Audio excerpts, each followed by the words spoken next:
Santati Devi Gauravani Prachaline Nivasisha Nivadi Krishna Jai Sri Krishna Chaitanya Prabhu Nityananda Shri Advaita Gadadhara Sivasari Hare Krishna Krishna Krishna Hare Hare Hare Ram Ram Ram Hare Hare Krishna. So we're on chapter 13, which is entitled Nature, the Enjoy and Consciousness. This chapter begins with some questions by Arjuna, so we'll just state that and look at those questions. I did that just now. As a reminder of the questions which have been answered by Krishna in a wonderful way. Telling us all about the super soul, and all about activities, etc. So Arjuna said, "Oh my dear Krishna, I wish to know about Prakriti, nature, Purusha, the enjoyer, and the field and the knower of the field, and of knowledge and the object of knowledge." Okay, he was given a task to write an essay on this subject. Hopefully he can write something. Please write an essay on the following subject. The Supreme Personality of Godhead said, "This body, O son of Kunti, is called the field, and one who knows this body is called the knower of the field." So, pick up in text 20. Yeah, so the verse before is kind of a summary verse. Thus the field of activities, the body, knowledge and know have been summarily described. So we can understand only the Sorry, devotees. the sound is not good at all. I can't hear you at all. I guess that's everyone's experience. Okay. What can I do? Let me think what I can do. Wait, how are you? Now it's okay. I don't know what's happening. Just every One now second. Let me see. It might be That's good now.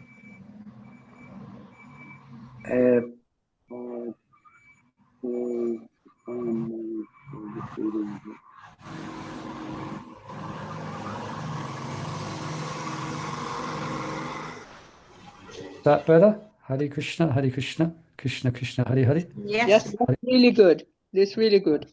That's better, yeah? Yes, thank you so much. Okay, I've changed the microphone to the computer microphone. Hare Krishna. Yeah, okay. So what was we saying? Yeah, so only devotees can understand and thoroughly attain to my nature. So text 20. Okay, someone like to read? Text 20. Have a go at the Sanskrit. Yes, go ahead. Prakritim purusham chaiva vidyanadi ubhavapai vikaranscha gunanschaiva vidhi prakriti sambhavan. The material nature and the living entities should be understood to be beginningless. Their transformations and the modes of matter are products of material nature. By the knowledge given in this chapter, one can understand that body, the field of activities, and the knowers of the body, both the individual soul and super soul. The body is a field of activities and is composed of material nature. The individual soul that is embodied and enjoying the activities of the body is the Purusha, or the living entity. He is one knower, and the other knower is super soul. Of course, it is to be understood that both the super soul and individual entity are different manifestations of Supreme Personality of Godhead. The living entity is in the category of his energy, and the super soul is in the category of his personal expansion. Both material nature and the living entity are eternal.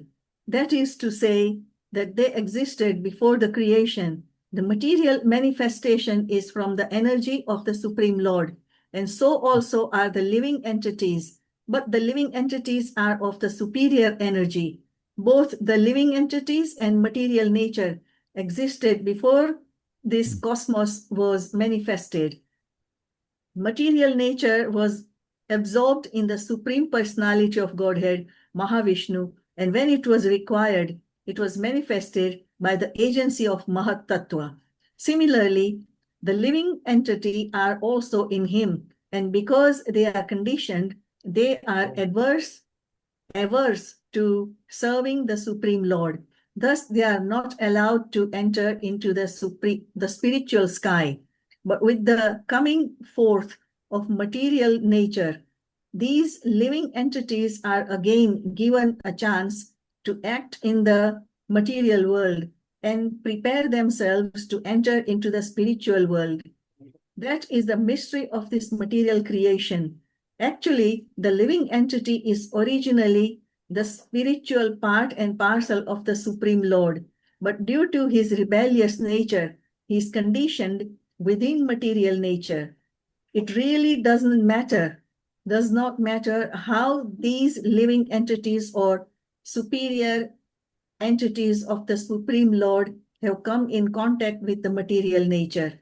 The Supreme Personality of Godhead knows, however, how and why this actually took place.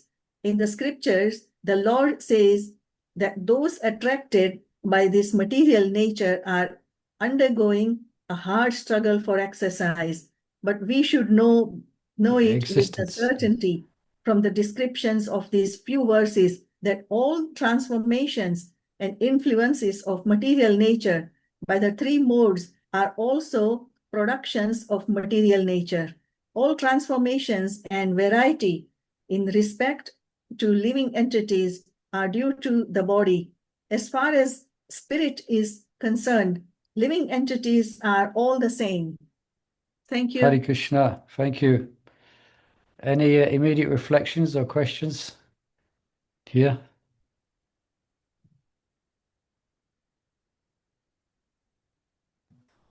I was thinking what Go on. what is saying. It really does not, people are always asking, well, how did I come here from spiritual world? When did I come? What? And Prabhupada is saying here, it really does not matter how these things, these living entities or superior entities have come here, We shouldn't worry about it. Yeah, good point. I wondered if someone would notice that. And it's interesting because from the point I have quite some discussions on this subject with some god brothers of mine and some other devotees, and I've read Bhagavad Gita many times, and it seems like I'm reading this for the first time, where Prabhupada's saying it really does not matter. At the end of the day, we are here, and we need to get there. That's as much as we can say. Yeah. So thank you for bringing that out, Mother Chandravali. Although the subject in itself is as of the subject itself is quite mysterious, But let's just take it for now. What Prabhupada is encouraging us here, somehow or another, we are here. Yeah. And we are conditioned. And how long have we been conditioned? Anadi, for a long time. Yeah. That's why it's difficult to break out of this conditioning because it's so habituated. Yes. Anything else on that, Mother Chandravali? No, I was just thinking of that. Or anybody else has any comments on this subject?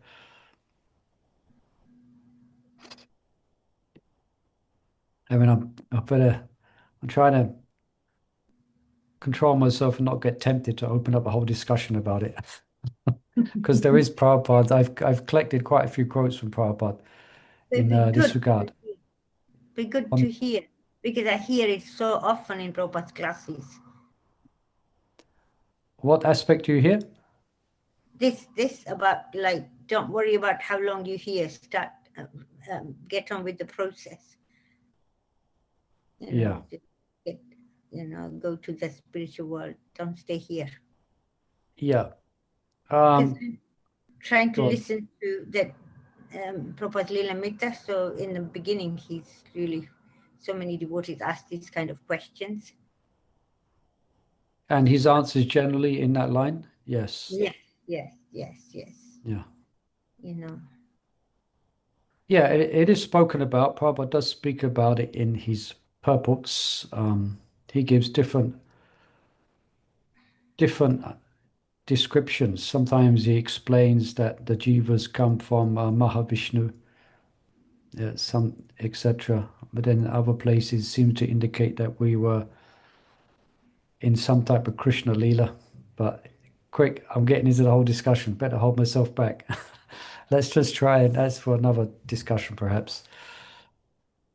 But yes, if the house is on fire, then we're not going to try and find out where the fire started. We want to get out of the house before the house burns down. Yeah. So, Hare Krishna. Any other questions or comments? Yeah. There's one point I was considering that it's quite noteworthy that we are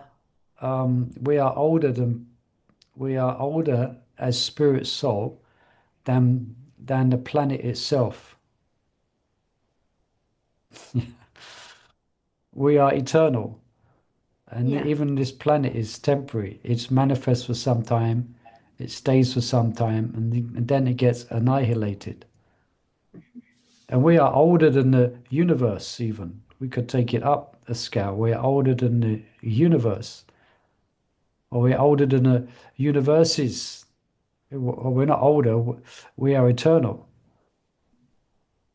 So the universe may be millions of years old, but we are still above that. We are eternal spirit souls who are being incarcerated in different human bodies in different material universes for a long, long, long time. And Prabhupada says again here, actually living entity is originally spiritual, but due to his rebellious nature, so we get an opportunity in each lifetime to realize this eternal nature. But due to our rebellious nature, we're forced to take birth again and again. But, so something to consider that we are older than the universe itself as spirit souls. Yeah. Any other questions or comments?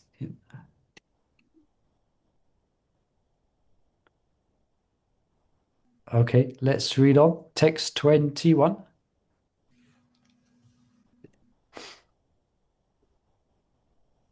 Any readers like to read text 21? I can read, Prabhu. Go ahead, thank you. I have to read Sanskrit, Prabhu. Have a go. Do your Okay. best. Do your Yeah, best, okay. and that's the best. Okay. Text 21. Karaya karana karative hetu prakte uchayate purusha sukha dukham brokta hetu uchayate. Nature is said to be the cause of Yes. all, uchyate. Nature is said to be the cause of all material causes and effects, whereas the living entity is the cause of the various sufferings and enjoyments in this world. The different manifestations of body and senses among the living entities are due to material nature. There are 8,400,000 different species of life, and these varieties are creations of the material nature. They arise from the different sensual pleasures of the living entity, who thus desires to live in this body or that. When he is put into different bodies, he enjoys different kinds of happiness and distress.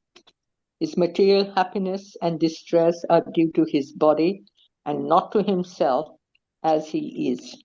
In his original state, there is no doubt of enjoyment. Therefore, that is his real state. Because of the desire to lord it over material nature, he is in the material world. In the spiritual world, there's no such thing. The spiritual world is pure, but in the material world, everyone is struggling hard to acquire different kinds of pleasures for the body. It might be more clear to state that this body is the effect of the senses. The senses are instruments for gratifying desire.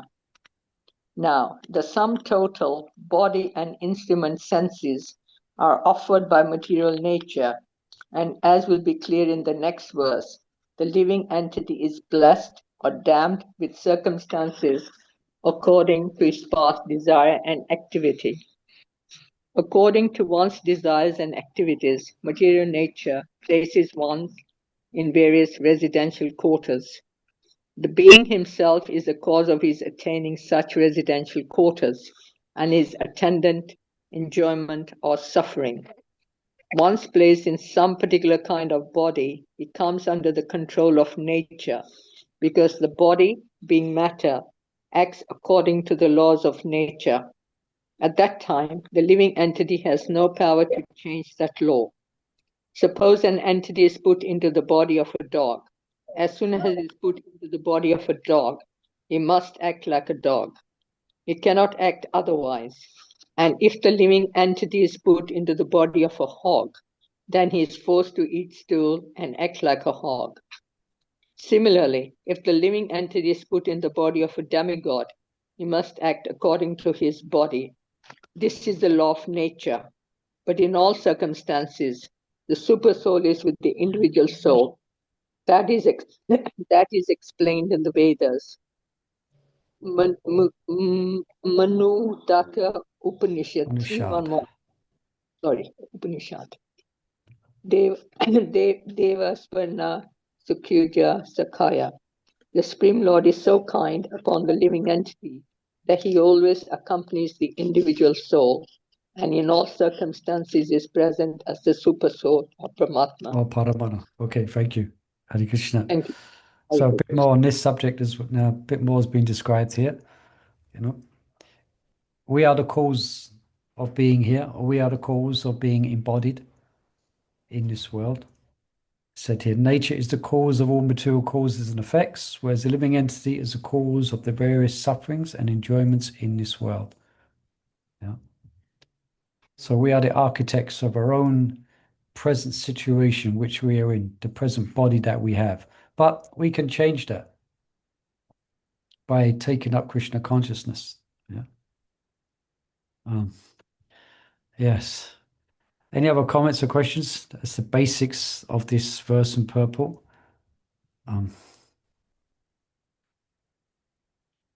It's good to have a grasp on this subject because often, or when we profess to believe in God or theistic, means those who believe in God, they're theists, then often you may hear people complaining, okay, if a God exists, then and God is all good, they will take you down a certain logic. And then, for instance, they would say, do you believe God is all good? And the obvious reply would be yes. So then they would describe all the sufferings of this world, you know. And then, okay, so how is God good? There's so much suffering. Or they say, you believe God is good? Yes. Do you believe he's omnipotent? Do you believe he's omnipresent? Do you believe everything moves under his will? Yes, yes, yes. And then they go, oh, what about this? What about this suffering? Yeah. Well, one time we was doing this Bhagavad Gita reading in the temple room on a Friday. Somebody might have attended that. And as one man came in and he sat down and he was listening. And then he asked these same questions. Then in a very dramatic way, I think he actually planned the whole thing. In a very dramatic way, he described, in a very emotional and dramatic way, he described the sufferings which people go through in this world. And he gave the example of a suffering of a specific disease where young children, due to a certain bacteria, they have their eyes eaten away by certain bacteria. And he went on to describe in a very dramatic way, in a very emotional way. And then he looked at me and said, so? So you're saying God is all good? So why is this happening in the material world? Yeah. There's a word for it in Christianity. It's called theodicy, which means the problem of evil. It's a big discussion in Christianity as well. It's called the problem of evil because for many theistic stances, it is a difficult thing to explain. Yeah. Someone's put something in the chat here. It's a We law. could have just said it's physics, you know. Every action has an opposite and equal reaction. It's not Yeah. God, it's science. Yeah. So can you explain a bit more, Mother Gayatri? How would you answer that accusation? It's physics. The earth works on the principles of physics, so every action has an equal and opposite reaction. So Yeah. at some point, those children must have done something, Yeah. you know. At some point, those children must have done something. So, yeah, thank you, Mother Gayatri. So that's one way you can go about it. That we see every cause, every effect. How do I get this right? Every effect has a cause. So you can get them to agree that every effect has a cause. So you see a smashed window. That's the effect. So, like, what's the cause? So you see a lamppost which is bent over. Okay, that's the effect. What is the cause? Yeah, he sees, and every effect that we see in this world, there is a cause beyond it. So then you take them deeper. Okay, so what about the diseases? And so that's the effect. So even without speaking about religion or faith, just on the basics of physics. So that may be one way to approach it. I mean, you're not speaking about in the Bible it says this or whatever, or the Bhagavad Gita it says this. Actually, just the law of physics means that every cause has an effect. So if someone is born disabled, someone who is born blind, that's an effect. What's the cause? Okay. But it does get complicated because anyone could say what the Christians will say to this. What's the classic Christian response to this? Does anyone know what it is? The secret of faith, you just have to believe. That's what my mom says. If they don't understand something, they say, you just have to believe. You have to do. Do you come from a Catholic background, Mother Gayatri, or Yes, I do as well. I okay? graduated from a Jesuit high school, so I was very deep into it. Yeah. Okay. Which high school was it? Say again. Jesuit. Oh, Jesuit. Jesuits. So yeah, they're quite Orthodox Christians, yeah. So yeah, that's one response is that don't ask these questions. We cannot understand. Now, we also have that in our philosophy. It's called a Chincha Beta Tattva. At some point, we have to understand that we cannot understand. But whether we can apply that exactly from a Christian perspective. Another thing, what might be said is that it was caused by Adam and Eve. And so we, being part of mankind, we inherit the suffering due to Adam's eating the apple. So we are part of, we are born of, they are they are the original, we call it Prajapatis, the cause of mankind. So we have inherited the sin come from Adam and Eve. And Jesus can save you from all the sin. They go along that line. But even in something called Christian apologetics, where even within discussion on Christianity in different schools, it is not it's not easy for them to explain. Not easy. But for us, it's relatively easier to explain, although you have to be careful because we bring in reincarnation, because we bring in the eternity of the soul, and we bring in that this is not our only one life. We've had many lives before. So from that perspective, it's it's possible to explain because the problem of evil is not really a problem in Hinduism or in Krishna consciousness because we have this understanding uh, about the about the eternity of the soul. But still, you have to be careful who you might explain this to because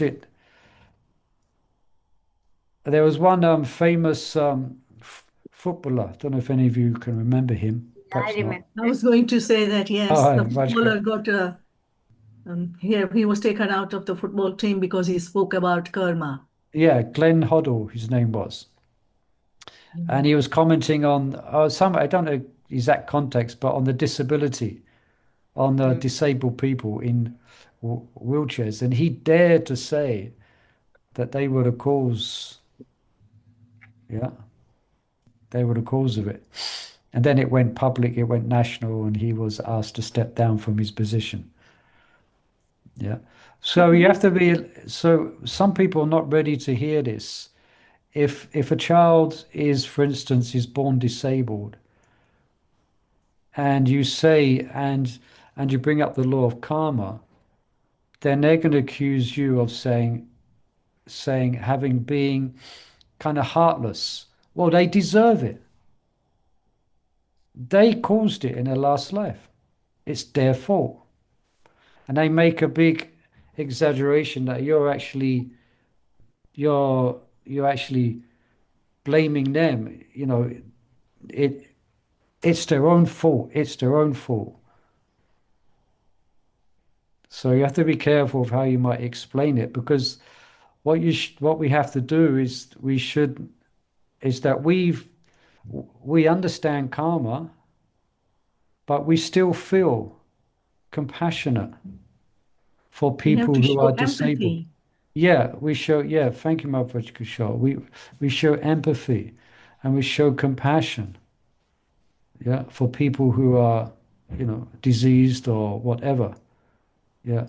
We shouldn't come across as blaming them exactly, although ultimately that's what we are saying.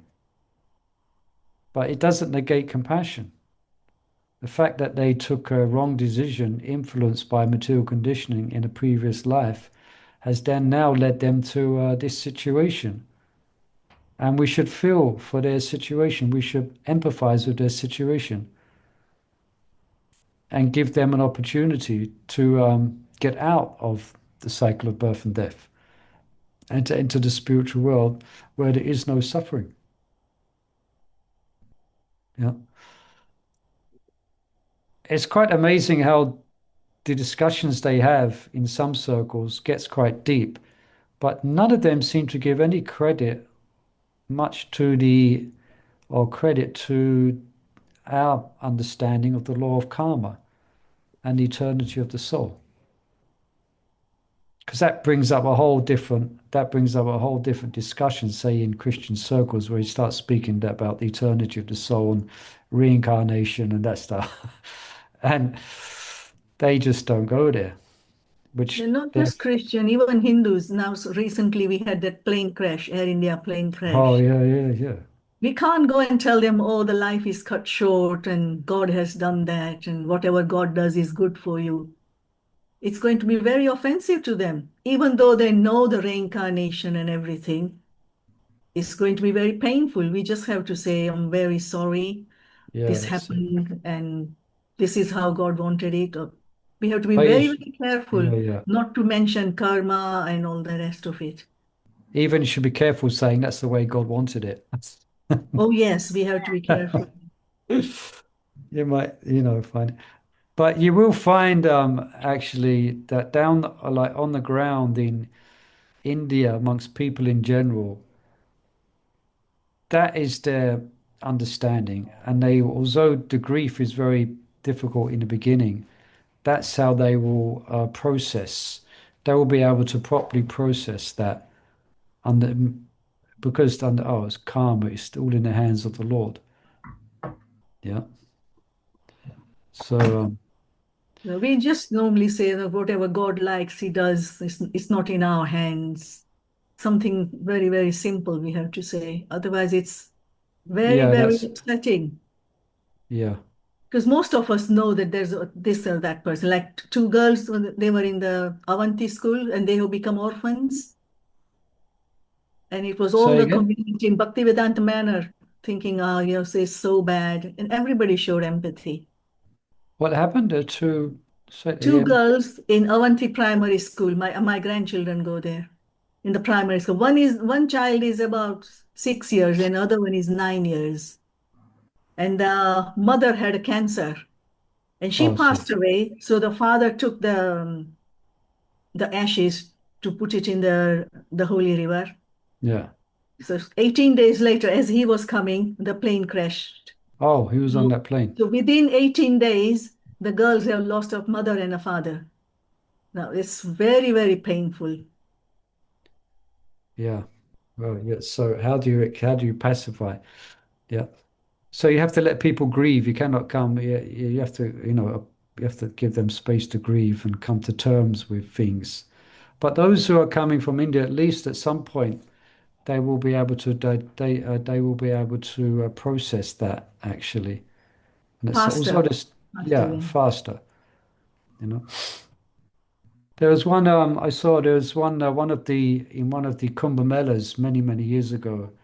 There was a great disaster with dozens of, or I don't know, dozens or hundreds of persons being killed.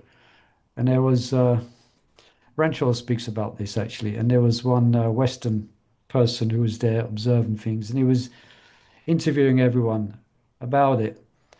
And the people who were being interviewed always look up to the sky, all is in God's hands. All is in Mm. God's hands. What do you think about, excuse me, sir, what do you think about that terrible? This is a holy place.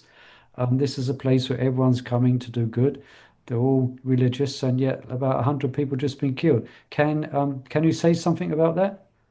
Yes, this is everything is in God's hands. There's nothing we can do. This, yeah, as Mother Rodska short, simple said. And just think I mentioned this before. Like for example, Krishna explains Dehinosminita Dehi Kumaram Yovadam Jadaha, etc. That we are not this body, and explains that to Arjuna, so Arjuna can overcome his illusion. But when it comes to his son Abhimanyu being killed, then and Arjuna was in great grief, great emotional turmoil and grief. Krishna didn't say to him, Dehinosminita Dehi Kumaram Yovadam Jadaha. He didn't quote that. He he embraced Arjuna. He embraced Arjuna to his chest, and he was glorifying Abhimanyu for being such a wonderful, such an exemplary Kshatriya, and the hero's way in which he died. Yeah, so he was very compassionate. So, any further questions or comments on this subject from anybody else? So Bhagavad Gita is so profound, just by this one verse, there's a lot, it can explain so much. Nature is the cause of material causes and effects, whereas the living entity is the cause of the various sufferings and enjoyments in this world. Yeah, so we are the cause of the various sufferings and enjoyments in this world. Yes. So for us to understand, I think, like I was listening somewhere, that we should, actions we perform, we should be very careful and to understand what not to do. Yeah. What not to do. Yeah, that's a good conclusion as well, because if we understand the cause of the effects which we are suffering from, and we understand this principle, then we're very careful of how to step in this world. We're very careful about the footprint that we make in this world. Mm. Yeah. Because it's because we will be the recipients of this universal system of justice. Yeah. So that's why people from the Hindu background, or those who understand the Vedas, they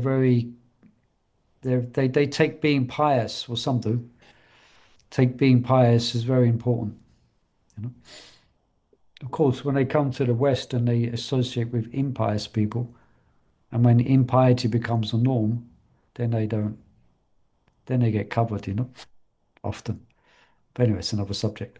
But yeah, so Baba Chandra Valley's bringing up a good point. So if we understanding the past is the cause of our present situation, then we understand how we act is also the cause of our future situation. Yeah. Mhm. So if we don't want to, Prabhupada says here, um, at that time, the living entity has no power to change that law. Suppose an entity is put into body of a dog. As soon as he's put in body of a dog, he must act like a dog. He cannot act otherwise. Okay. So he has to bark. He has to pass water, up a lamppost, etc. But Hare in that Krishna. sentence, we can, in that little paragraph, we can understand that, like Bharat Maharaj, he was put in a body of a deer. Dear, yeah. Yes, but because he understood what not to do, and because he was at a different level, even being in that deer's body, he understood what he shouldn't be doing. Yeah, he had recall because of his Yeah. advancement at the stage of bhava in that life.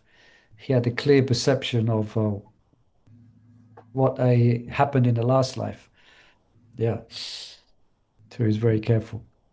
So Yes. we should, like now, we should try and get ourselves to a really good, well, whatever we've got is from our previous lives. We were in Krishna conscious before. So now we should just make a lot of effort to get out or really become sincere. Yeah. And we've still got some, it's called prarabdha karma coming Yeah. our way. But for devotees, the prarabdha karma, that means like invested or karmic activities which are yet to fructify. Now, as if one takes to pure devotional service, as described in the Nectar Devotion, all these get extinguished, even the prarabdha karmas, except the fact that we have the body. But still, there may be some things that we may have to go through. Yeah, but because of transcendental knowledge, that can be a further impetus for detachment from this world and attachment to Krishna's lotus feet. Yeah. So it doesn't mean, okay, pure devotional service, and we're practicing, hopefully, some level of pure devotional service. So in one sense, all the prarabdha karma is burnt away. But still, we have to go through different tests and trials in this world, even as devotees. But those tests and trials will hopefully deepen our attachment to Krishna. So that sometimes it's called Krishna karma. Yeah. Krishna may take it all away. He may take things away, but he may see fit to keep some things which may be favorable for us to be detached from this world, to get detached pretty quick. Yeah. Especially if we have our eyes of obtaining the spiritual world in this one life, then there's a few things got to happen. Oh, yeah. There's a few lessons going to have to be learned in this one life for us to actually be detached and drop everything and prepare to, yeah, and drop all material desires. It's going to be quite an exciting life. It's going to be quite an exciting life. Hare Krishna. Krishna gives you tests, but he also gives you fraction of what you deserve and also gives you strength to deal with things. Yeah. He makes nice arrangements. Yeah. Beyond every little test that we have, there's a big package of mercy waiting. Yeah. If we Yeah. can see it in the right way, we can see it correctly in the right way and be Krishna conscious, then there's a great deal of mercy to be had. Anyway, You can look back in your life, say whatever issues you're going through, whoever, but you no. can look back and just see how Krishna has helped you along the path. You Yeah, can pin, and then you build a faith and you think Krishna, yeah, he's there. He's no fear. yeah.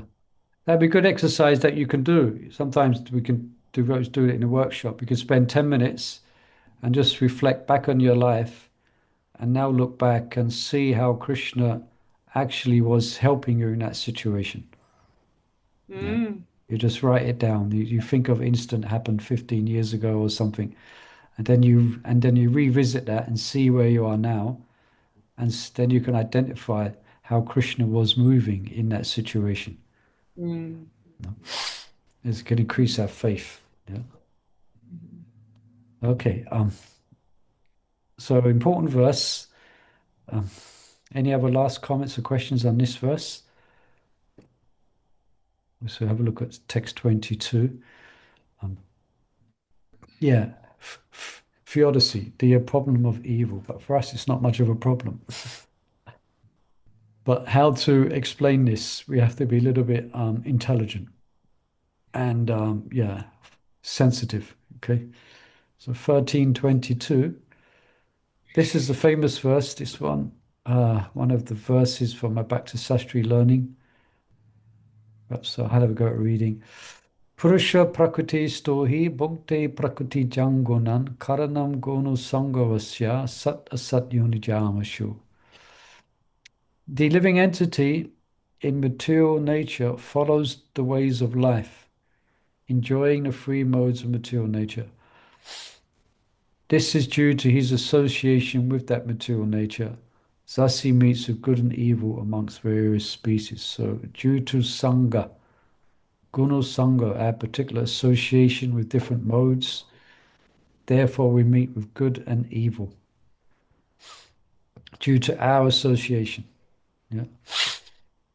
This verse is very important for an understanding of how the living entities transmigrate from one body to another. It is explained in the second chapter that the living entity is transmigrating from one body to another just as one changes dress. This change of dress is due to his attachment to material existence. As long as he is captivated by this false manifestation, he has to continue transmigrating from one body to another. Okay, so as long as we're captivated by this false manifestation of this material world, we have to continue. Due to his desire to lord it over material nature, he is put into such undesirable circumstances. Under the influence of material desire, the entity is born sometimes as a demigod, sometimes as a man, sometimes as a beast, as a bird, as a worm, as an aquatic, as a saintly man, as a bug. This is going on. And in all cases, the living entity thinks himself to be the master of his circumstances, yet he is under the influence of material nature. He is put into such different bodies. How he is put into such different bodies is explained here. It is due to association with the different modes of nature. One has to rise, therefore, above the three modes and become transcendental and become situated in transcendental position. So that's the next chapter, unless I'm mistaken. This is chapter 13. Next chapter, obviously, is 14. So that's the three modes of material nature. So that's the whole science as well. So we have to elevate ourselves, at least in the mode of goodness. And how to do that is explained in the next chapter. Yeah. One has to rise, therefore, above the material modes and become situated in a transcendental position. That is called Krishna consciousness. Unless one is situated in Krishna consciousness, his material consciousness will oblige him to transmigrate from one body to another because he has material desires since time immemorial. But he has to change that conception. That change can be effected only by hearing from authoritative sources. The best example is here. Arjuna is hearing the science of God from Krishna. The living entity, if he submits to this hearing process, will lose his long-cherished desire to dominate material nature. His long-cherished desire. I like that description from Prabhupada. His long-cherished desire to dominate material nature. And gradually and proportionately, as he reduces his long desire to dominate, he comes to enjoy spiritual happiness in a Vedic mantra, it is said that as he becomes learned in association with the Supreme Personality of Godhead, he proportionately relishes his eternal blissful life. Krishna, wonderful purport, isn't it? By Srila Prabhupada. Any immediate comments or questions on this or reflections?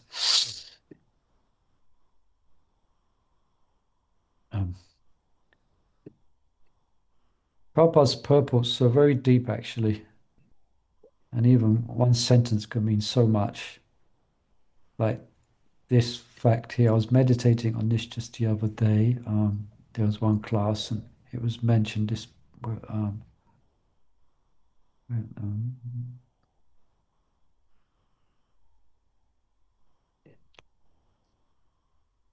talking about desire. Where is it? I can't quite find it now. But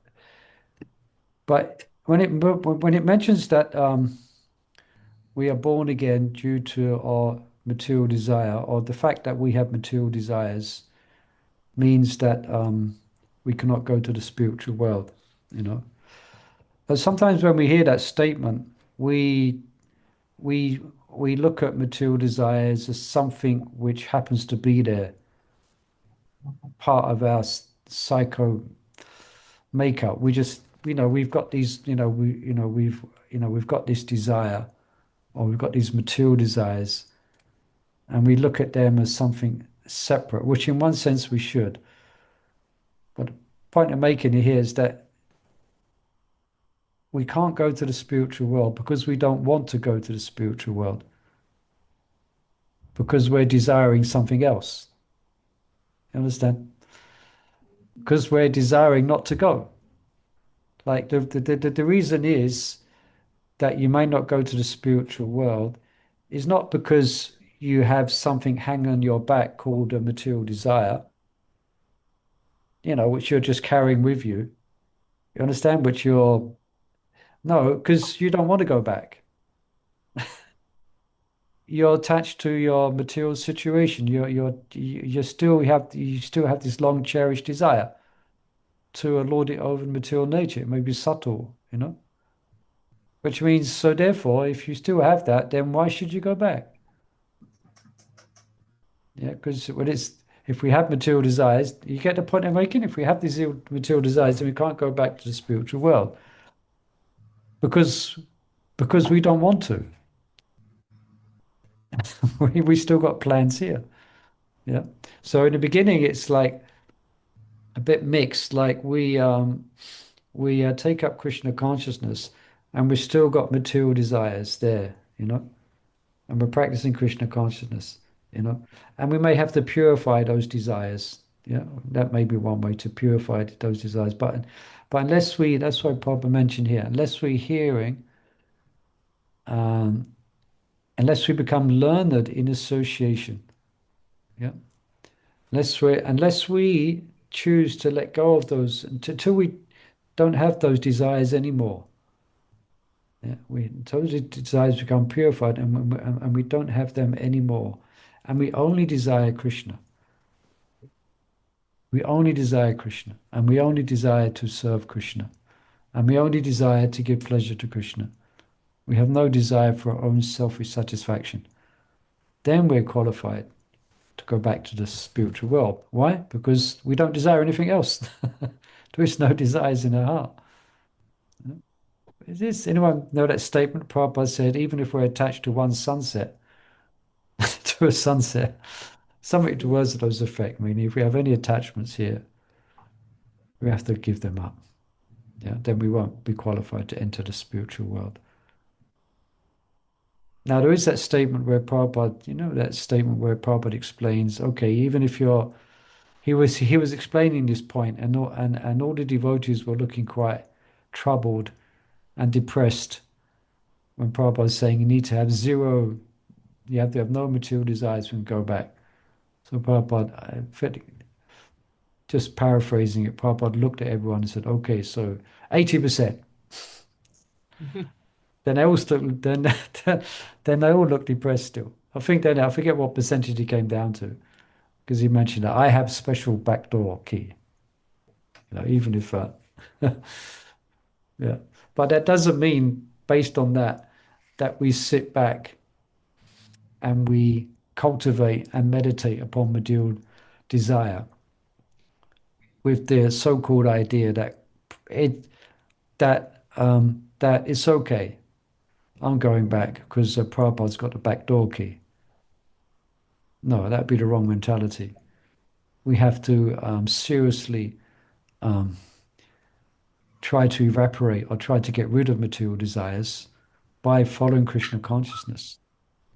And if it so happens that we are still harboring some material attachment, as though we've been sincerely trying in our spiritual life, then Krishna is going to give us some things is going to happen, or some realizations are going to come, where we will let go of those desires eventually. For someone who's very sincere, then something, then what do you call it? It may be there is some desire. Actually, this may sound a bit strong. I hope you don't mind me saying, but there's some material desires that we have that's going to be with us on our deathbed, you know. And during the process of death, then we will give it up. When we're faced with our inevitable demise, when we're really face to face with it and the futility of what we still desire, then we hopefully then we may give it up. Then we will give it up. So yeah, so I hope we're not painting too graphic picture. But we may be on a deathbed and still have material desires. But if we've been practicing Krishna consciousness with sincerity, then Krishna is going to give us a lot of impetus to give it up. I mean that's why some devotees will pass quickly. Some of us will die or will leave slowly, yeah, drawn out, because we're going through a transformation, and that transformation is important. So we're not so we may not be qualified for a peaceful, effortless, just kind of you hear these things. Devotee gave Srimad Bhagavatam class, and 2 hours later he left the body. It happened in Mayapur. He gave Bhagavatam class, and then later that day he left his body. No drama. So he's qualified. I might say, yeah. So yeah, there's this you might remember me saying this story before, but Mahavishnu Maharaj, when he used to stay more often in the temple, he he went to see one of his godbrothers, and I happen to know this godbrother because he used to quite often come to the Sunday feast and lead the arti, etc. And he's a very good looking person. You could tell he has good karma, very good looking person. And he was at the end of his life, he was in hospital, and Mahavishnu Maharaj went to see him, and I was serving Mahavishnu Swami, and I was, washing his cloth. And so he went and he came back, and I went in a room to give him his cloth, and I was interested. Oh, Maharaj, did you go see your godbrother? He said, yes, I did. And he said, he's not ready. He said, he's not ready. I said, what do you mean, Maharaj? He's not ready. He said, no, he's not ready. So I'm trying to find out, how did you ascertain that? He said he was looking at all the young nurses. He couldn't take his eyes off the young nurses, It's on his deathbed, you know. So obviously there's any advancement he's made is still there. So he's going to have to take birth again, but he will continue in his process, in his development of Krishna consciousness. So there is no loss of definition. But I guess, we're, speaking reality here. It may be that we have to take birth a few times, yeah. So anyway, so as Mother Chandravali is saying, let's work on it now. Let's develop spiritual desires. So develop spiritual desires means you have to develop a specific relationship with Krishna, a very deep one. And you're just desiring to serve Krishna very deeply, in a very, very profound way. You want just to serve Krishna. So so what's the time? Your time now is 7 p.m. So you got 7 p.m. You got from now, 7 p.m. to the end of your life, Mhm. to work on diminishing those material desires or extinguishing them or purifying them. And at the same time, we develop the spiritual desires at the same time. Don't wait till the material desires are gone, but desire things in relationship to Krishna. And then they will flood out those material desires. Actually, Julian said something really nice. She's filling in gaps in the schedule. So she said to me that as I'm filling in gaps in the schedule, I'm hoping that Krishna is going to fill up the gaps in my spiritual. Yeah, very nice. Which is really good. Really like good thinking, you know. Your service gets related that service to Krishna. You know, instead of saying, oh, I'm always filling up gaps, you know, nothing like that. Positive. Yeah, that's a good way to look at it. Yeah, if I'm filling gaps in the schedule, then Krishna's going to fill in the gaps in my spiritual life. I carry what they lack and I preserve what they have. Yeah, very good point. And also, like the karma, the desires.